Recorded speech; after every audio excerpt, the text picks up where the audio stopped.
There's a long pause before Infinite clutches his mask and writhes in pain. He lifts into the air and shoots away into the distance.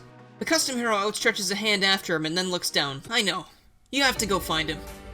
Well, if anyone could bring him back to his senses, it's you. The custom hero runs toward the railing and jumps off, zipping away into the sunset, more determined than ever to find and help their friend. But what happened next?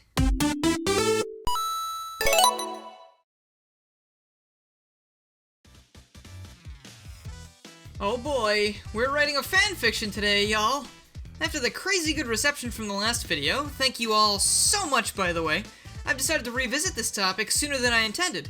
A lot of you asked me what would happen to Infinite and the custom hero after the events of the rewrite, and some of you even threw your hats into the ring to show what you think might have happened. I really enjoyed reading these, and I even found some really interesting sequel comics through you guys that deal with Infinite's fate.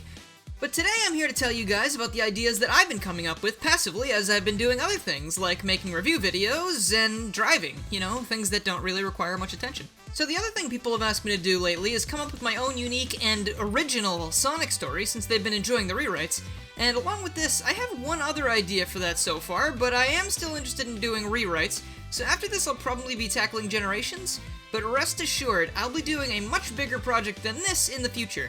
For the purpose of this video though, I was at first wrestling with the idea of whether or not this should be a hypothetical DLC for Sonic Forces, or its own game entirely. And after some thought on that, I've decided that it'd be better for this to be its own game, because I had so many ideas that stray away from what Forces was, so it wouldn't really make sense as a DLC, or it would have to be like crazy expensive for a DLC, and no one wants that, right? Leave my hypothetical wallet alone, Sega! This also frees me from the shackles of Forces gameplay and overall design, so I can really let loose this time. That being said, I won't just be explaining the What If story this time, but the entire What If game. And like any good game, we should probably start with the title.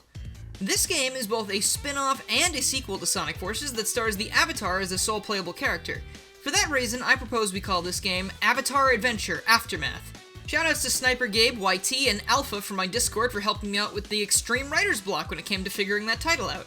On the box of this game, there'd also be some kind of visual to indicate that this is related to Sonic Forces, maybe something like the new Funky Mode thing that was in the corner of DKC Tropical Freeze's box, and then on the back of the box there would be a quick blurb that would indeed label this as a Forces spin-off.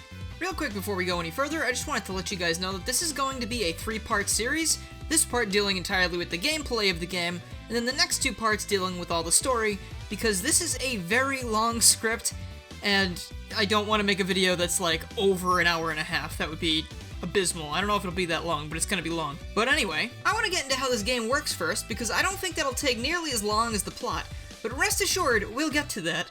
This game stars the Avatar from Sonic Forces, so the gameplay is similar to that of the Avatar stages, except with a few tweaks. The Avatar now controls a bit more nicely, and the entire game is filled with 3D explorable levels sorta like Sonic Adventure, so touching up on some of the more awkward things about the old Avatar control scheme would be a must.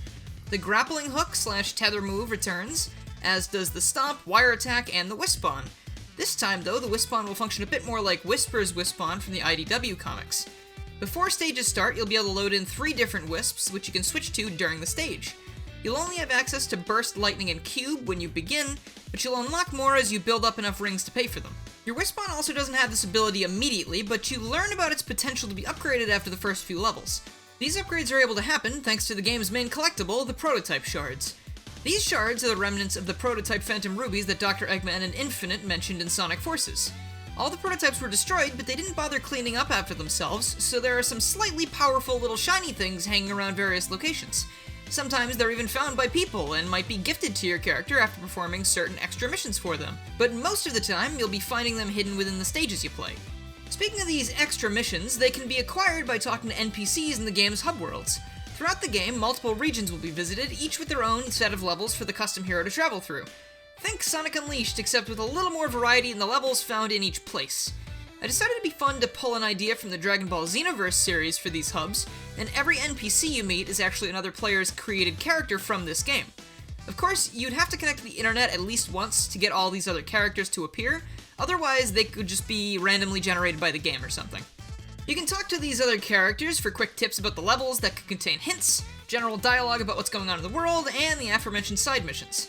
These missions would involve going back through certain levels and performing different objectives, almost like the SOS missions from Forces except with more variety. You could have to finish the stage with a certain amount of rings, you might need to find a lost NPC or Chow, perhaps some escort mission where you need to play the level with that other NPC tagging along, but the stage is a lot more difficult or something, so you need to protect them more. Any number of things, really. If you have any ideas for these extra side missions, feel free to leave them in the comments below. The rewards for completing these missions would range from prototype shards to rings to new customization options for your avatar. Oh, and speaking of customization options, there are tons of new things for you to play around with. First of all, if you have Sonic Forces save data on your system, you're able to import your avatars from Forces to use in this game. At the beginning of the game, though, you have the choice of either making a totally new character that will be treated as if it were the one that went through the events of Sonic Forces, or carrying one over. If you choose to make a new avatar, you'll immediately be met with the Species Select screen, except it's a bit larger than before.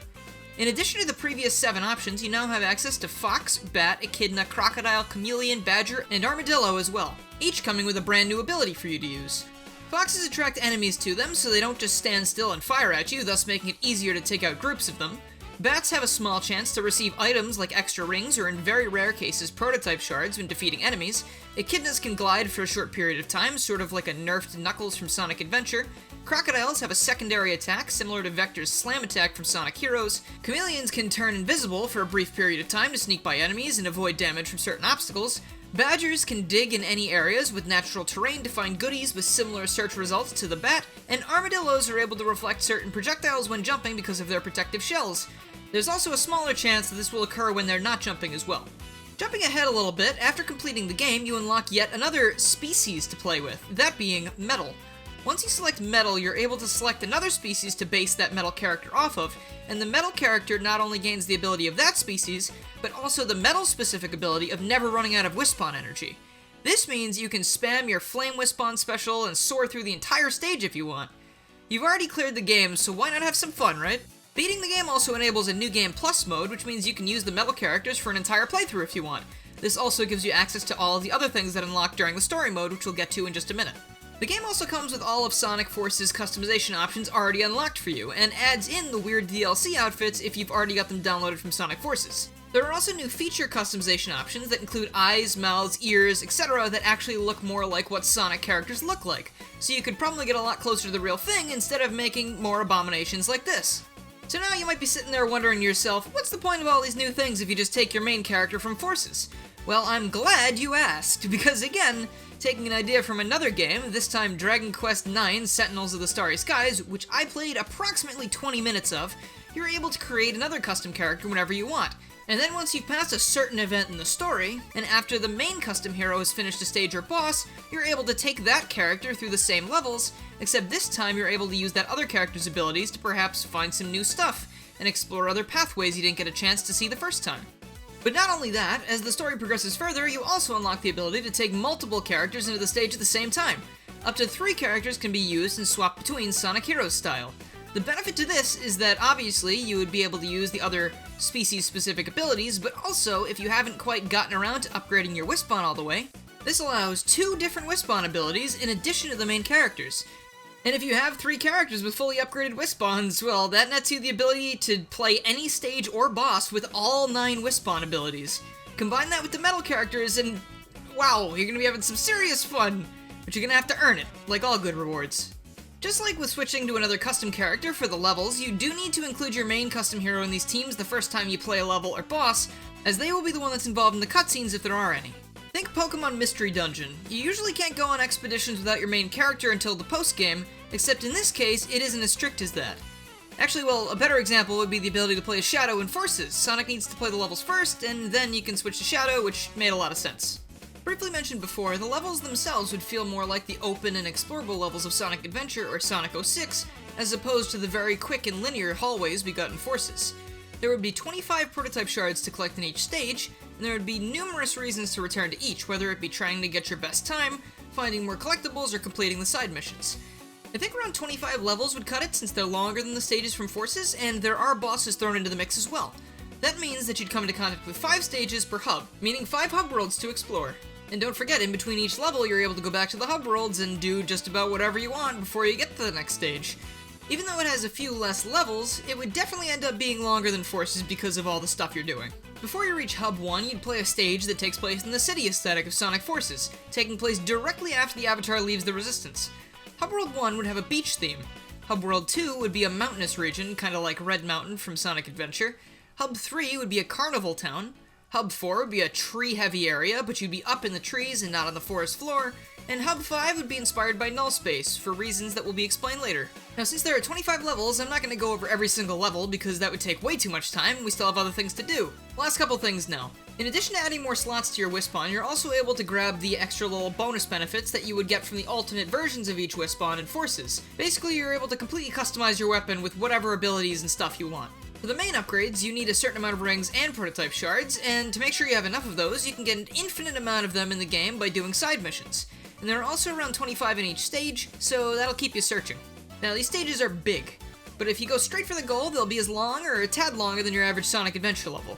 I also mentioned that there are 9 Wispons in the game, so the original 7 return. In addition, we also have the Magenta Rhythm Wisp that shoots out shots that home in on targets if the button is pressed in a rhythm, and a large-scale music-based explosion attack for its special, kinda like Team Chaotix's special in Heroes. We also have the Pink Spikes Wisp, which fires piercing spikes that do more damage to larger enemies, and can go through lines of enemies. It also gives the player a pink spiked shield that allows you to run through foes for its special. That'd be a good one to combine with the metal characters. That sounds like a lot of fun. And now I've covered everything when it comes to gameplay that I wanted to, and I'll discuss bosses when they pop up in the story. One last thing, I won't have any loosely related cutscene footage in the background this time, because obviously this is a totally original thing, so you'll just be seeing a lot of Avatar gameplay along with the occasional visual reference. Oh, and just to throw it out there again, this takes place after the events of the rewrite, so please make sure you've watched that first if you haven't yet. And I guess I'll give you a significant amount of time to figure that out, because the next part will contain the first part of the story. I'll probably be getting to that next week, because I am scrambling to get even this done before I head off to PAX East, so please forgive the little bit of delay, but I at least wanted to get this out before I left. I hope you're excited to hear the actual story when that comes out. I'll get it to you as soon as I can, I promise. Please, I mean, if you want to sound off in the comments about it, what you think's gonna happen, or whatever, please do so, and that's gonna be all for today. So if you like this video and you haven't already, please make sure you subscribe, click the bell, follow my Twitter, and join the Discord to keep up with more stories and other things that aren't stories, because I do a lot of things. I'd also like to give a huge thank you to my current sponsors and Patreon supporters, who are Jeremy, Twisted Tom, Alex the Lonely Boy, Silva PhD, Knuckles Channel 3 and Knuckles, Atlas Requiem, Supersonic 99 of CCI Games, Nick 46, Jaded Indolent, Cosmic Mushroom, Lucas Tallman, Nico the Person, Mitron, Kenneth Gutierrez, Henry S., Rob Morrison, Mega Trafficone Creative, and Mike TGC. Thank you guys so much for supporting, it really means a lot. If you have any interest in becoming a supporter yourself, please either click the join button below the video, or go jump onto my Patreon page, found in the description or the card, to see all the benefits you get for supporting, such as shoutouts at the end of every single video and stream. Thank you guys so much for watching, and I'll see you guys next time.